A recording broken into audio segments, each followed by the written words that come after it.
చిటికెలు వింటూ చూస్తావే నేనెవరో తెలుసా నాన్న నేను ఆడించే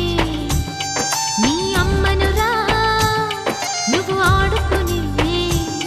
నీ బొమ్మనురా గోపాల బాలుడమ్మ